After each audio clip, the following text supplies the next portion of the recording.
an informal US-led alliance to provide an alternative to China's Belt and Road Initiative will provide greater transparency to countries seeking funding to develop their infrastructure, Taiwan's finance minister said. Taiwan and the US are moving ahead with a plan to finance infrastructure and energy projects in Asia and Latin America, using capital raised from the private sector to ensure greater transparency, Minister Su Zhenrong said in an interview Wednesday in Taipei. He said he hopes to see the first projects start within the next year or two.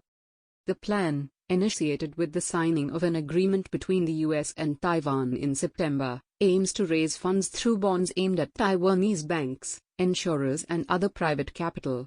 It is an opportunity for both Washington and Taipei to counter China's global infrastructure spree amid concerns about Beijing's commitment to international projects and worsening finances among developing countries. The Belt and Road Initiative relies heavily on loans from Beijing to governments and typically involves Chinese state-owned enterprises. The Taiwan-US plan, however, strongly emphasizes the participation of the private sector, while also stressing that funds should be raised via the market, which makes it highly transparent, Su said. World Bank President David Malpass urged a group of 20 countries in May to ensure greater transparency on government debt contracts, saying it is the only way to balance the interests of the people with the interests of those signing the debt and investment contracts. Taiwan's infrastructure lending is intended to be more transparent through the greater disclosure of information, such as amounts raised, yields and intended use, as part of the bond sale process. Taiwan is the latest addition to an expanding roster of US partnerships on infrastructure investment in third countries. 16 other countries have reached similar agreements with Washington, according to Su, under which companies from those countries work with the U.S. International Development Finance Corporation to fund infrastructure projects. Japan, South Korea and Australia announced a partnership with the U.S. in 2018. Around $575 billion worth of projects have been built or are in the works as part of China's Belt and Road Initiative, according to a World Bank estimate last year. The U.S. estimates it will invest a combined $75 billion in developing countries by 2025 through the International Development Finance Corporation and private capital.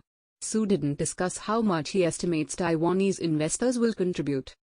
One major benefit of the financing framework for Taiwan lies in offering its cash-rich insurers the opportunity to find greater yields than are typically available at home, backed up by political support from the U.S. President Donald Trump's administration has made backing Taiwan a key pillar of the White House's efforts to counter Chinese influence, and Su said he doesn't see the financing collaboration changing much after Joe Biden takes office in January.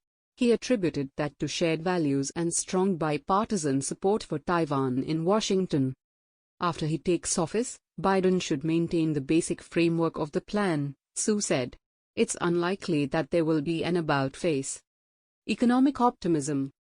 Taiwan has found itself in something of an economic sweet spot in the escalating battle for global dominance between the US and China, with exports to the world's two largest economies surging over the past year. Taiwan's exports to the US are likely to continue their strong growth with an end to the trade war nowhere in sight, Su said. Taiwan's economy should also continue to benefit from Taiwanese companies bringing investment back from China, he added. Taiwan's economy grew 3.3% in the third quarter, government data are expected to show Friday, according to the median estimate of a Bloomberg survey of 12 economists. The government's official full-year GDP forecast, last updated in August, is for 1.6% growth. This year's economic growth is going to exceed what we had expected, Su said, without elaborating.